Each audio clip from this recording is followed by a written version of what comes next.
Hello guys! Good morning guys or good afternoon sa mga sulok ng mundo. Ito ngayon ang video namin, yung unang journey namin papunta dito sa New Zealand. Iyan, naglalakad na kami patungong Qantas Airways. Sasakay na kami niyan patungong Australia.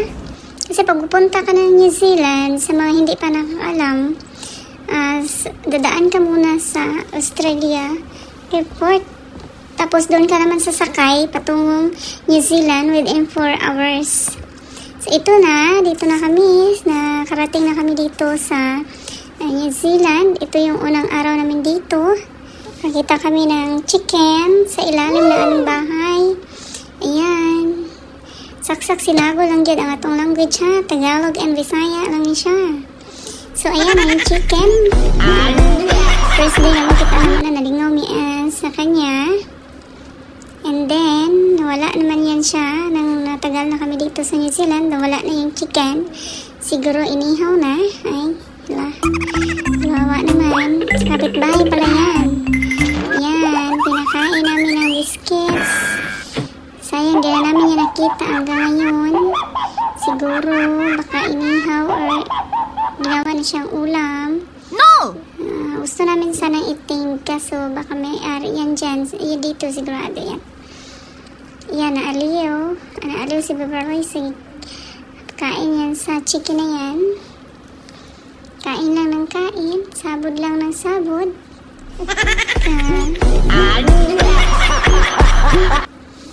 Yan na.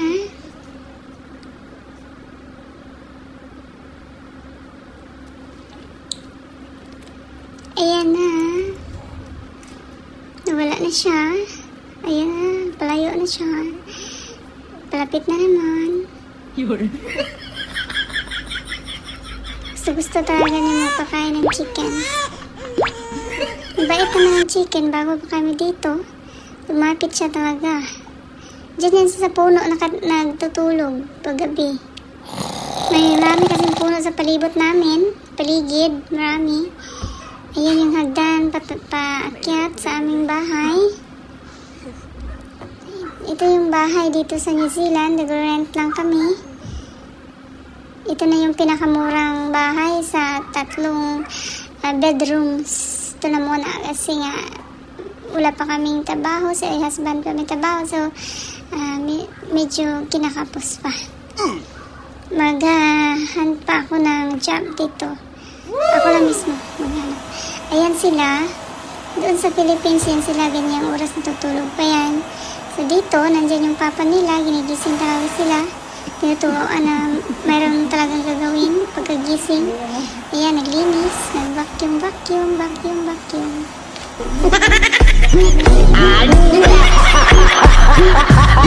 Inaayos yung sa husband pumasok. Inaayos yung bed ng panganay niya.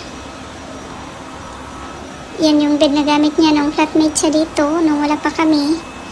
Kasi 6 years na dito yung asawa ko. Saka niya kami dito dinala. Kasi nga mahirap pag malayo sa pamilya. Mabuti ng sama-sama. Kaya ayan, scrub. Yan yung labas. Ganda ng view. Merong mga kahoy, mga beautiful leaves, yung maple tree. Yan yung deck sa labas ng bahay namin. Ay mga neighbor, Chinese yan Chinese yan ang nakatira yan dyan. Tsaka yung dito sa kabila, New Zealander, mga mabait sila. Yung mga New Zealander dito, mga mabait sila. Lagi sila nakikiti. Sa amin, binabati kami kapag dumadaan sila dito sa bahay. Ito yung laundry area, tsaka yung sa labas. Yan dyan yung nagsasampay. May yung sampayan dyan. Yan, hindi pa kami nakapaglinis kasi nga wala ditong walis pagdating namin. Ayan yung paligid ng bahay namin. May bakod. Yung may nakatira din malaking bahay doon. Doon sa kabila. Malaking bahay. Ayan yung araw. Paligid. Greeny. Iunin mo. So may deck din sa labas oh.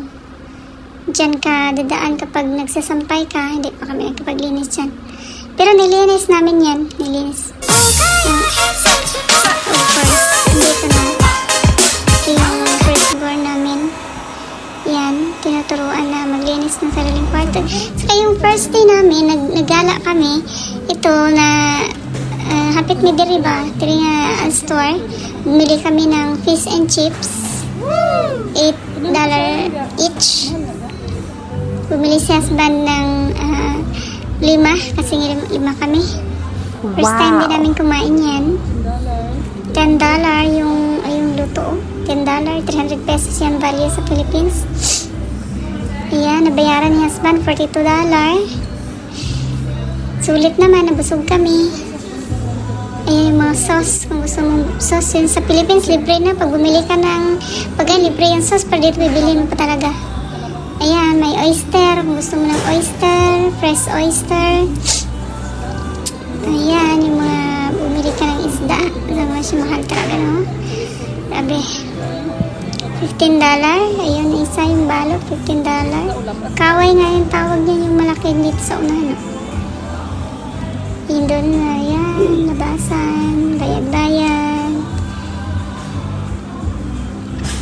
Ayan, yung binili namin ng fish and chips. Kinain namin.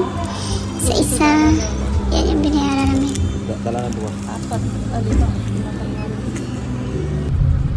Ayan, papunta kami ng park kasi nga doon kami tatambay. Tsaka kakain ng aming pinangbili na fish and chips. Ayan, yung daan patungo doon. Yung tawag doon na park ngayon is Marina View Park. I-upload ko na lang sa susunod na video yung park na yun dito. Thank you for watching!